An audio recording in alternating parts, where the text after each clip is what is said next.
In Hollywood, I met this guy. His name is Steve, and he's in a band called Big Elf. We were supposed to get married. I was 20 in my 20s and just idolizing the fuck out of this guy because he was an amazing musician. He's incredible, and well, what happens when you idolize? You're gonna be sadly disappointed. But anyway, he moved me here because he's from here. I've actually been in lots of different bands, mostly playing bass though. So this is I think the fourth band I've played guitar in. Before Dahlia, I played in a band in the early 90s.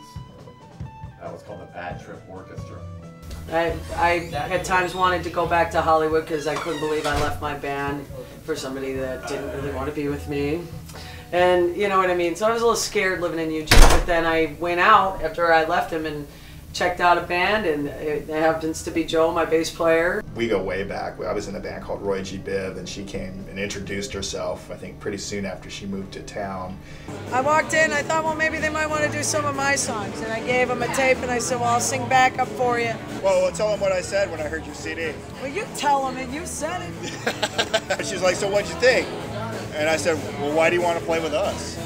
Isn't that sweet? Yeah. You know, and it was Clash of the Titans. It was awesome. And she ended up being a backup singer, and I thought severely underutilized. We were working on a project together, and it looked like it was going to work out, and then something happened, and we lost contact for a few years, and every now and then, you know, we'd see each other, and then she hooked up with Michael, and our paths started crossing again a little more. And Terry was like, I finally got a band together.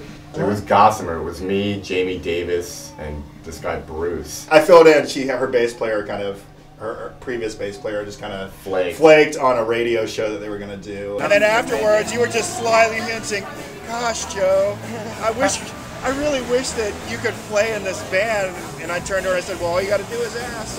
Well, then there it is.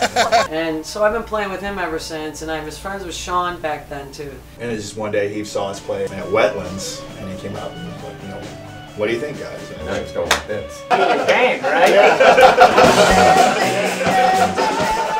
Terry Ann's voice just always has a visceral effect on me. I just love her voice, and I've always loved it, and I love singing with her. I guess you can really tell when we play together. We really enjoy the mesh. Got noticed when I was in school, started taking vocal lessons for opera. When I became 16 and wanted to go drinking and hang out in this blues bar, they would make me go up on stage and sing the blues and improv, and so I got a taste at a young age of what this can really be, how it can be such an outlet for creativity, and it can be a spiritual experience, if you want to call it that. I don't think it's a choice. I really don't. You know, I didn't wake up one day and decide, gee, I think I might try to play music. I had to. You know, before I had a guitar or anything like that, my parents had this little Russian ukulele thing. And, you know, I'd sit and pick it up all the time and, like, figure out Iron Man on it. It wasn't that I was like, oh, I gotta pick this up so I can play, you know, learn to play music and become famous and get laid and all that kind of, you know, rock and roll mystique stuff. It was there and I just picked it up. My dad played guitar. My mom has a story about when I was a baby, how they would line me in front of my dad's bass amp in his band, and I'd fall asleep in front of that.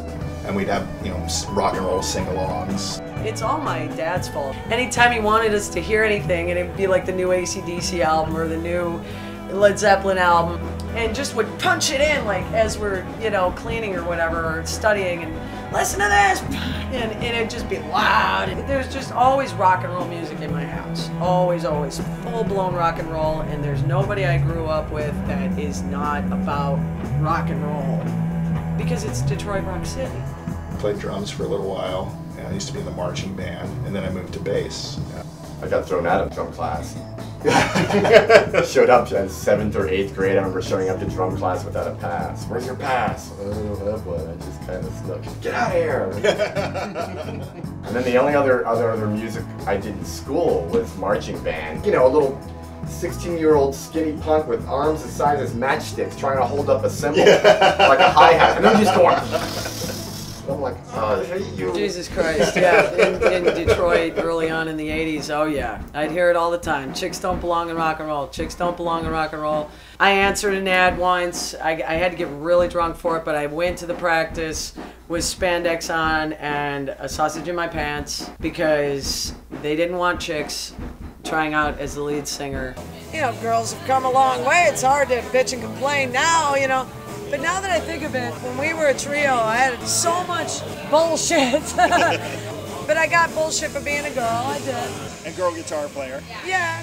Sassy's not the most technically proficient guitar player. No, I picked But it she's up got like a lot a year of fire before and we a lot started. of energy, and I knew from the beginning. I was like, keep going, girl. You're gonna, you've got the energy, and that's more important than any kind of chops. And once Sean asked to be in the band, and we Then brought we got him more in, then we're getting polish. more respect, and Sassy just come so far in the 2 years. She didn't play guitar when I met her. Yeah. She just played flute. Yeah, Doing flute, Echoplex, keyboards, keyboards a little. Bazooki. Yeah.